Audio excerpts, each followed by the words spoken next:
Sit-In will be published on the 50th anniversary of the Greensboro, North Carolina sit-ins, and the timing of this was very important to us.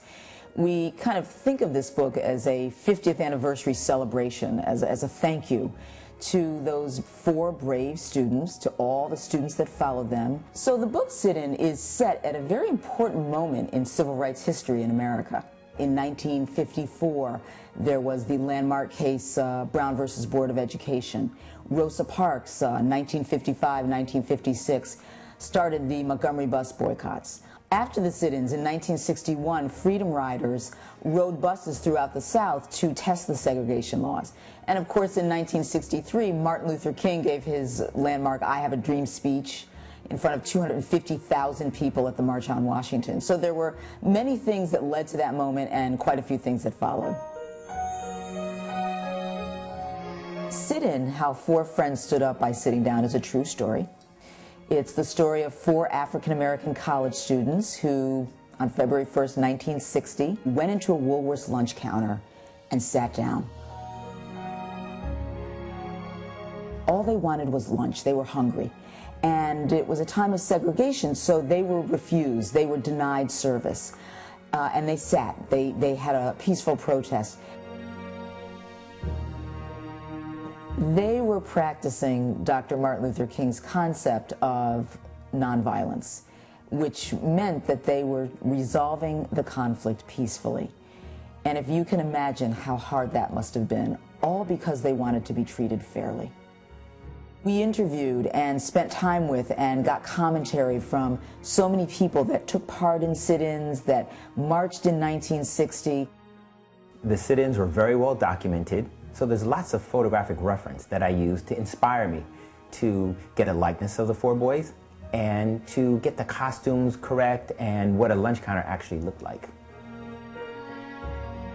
I love research because you turn up the most fascinating things. One of the facts that we did find out is that when those boys sat down, they did indeed order a donut and coffee, and that's the refrain. You know, that kind of became the poetic narrative that drives the book. One of the reasons why we have a lot of food imagery in the book is because it's colorful.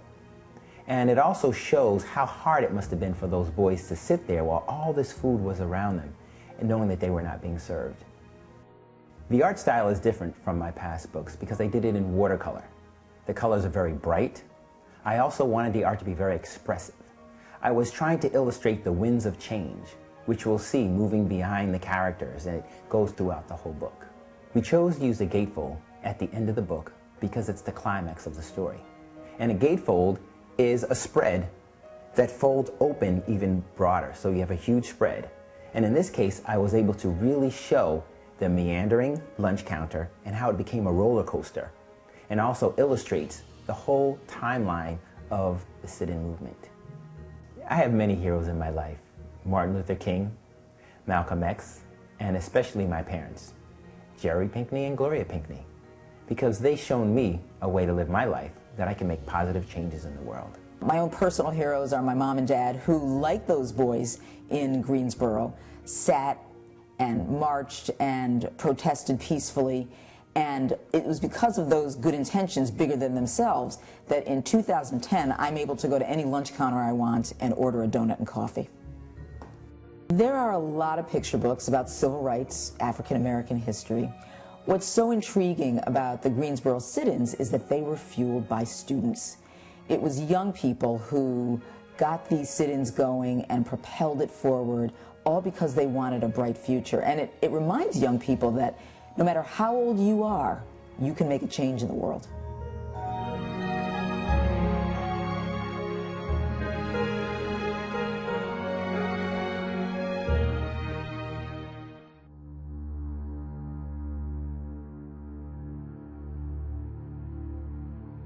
On February 1st, 1960, 4 hungry friends took a seat at the Woolworth's lunch counter in Greensboro, North Carolina.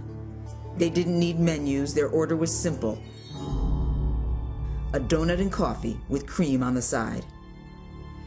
They sat patiently while everyone else was served. The waitress watched and refused them. The policy was whites only. But the boys refused to leave. They sat straight and proud with their hearts full of hope. with Dr. King's words strong and close, be loving enough to absorb evil. When word got out about the Greensboro sit-ins, countless others of all races soon joined the cause, following Dr. Martin Luther King Jr.'s powerful words of peaceful protest.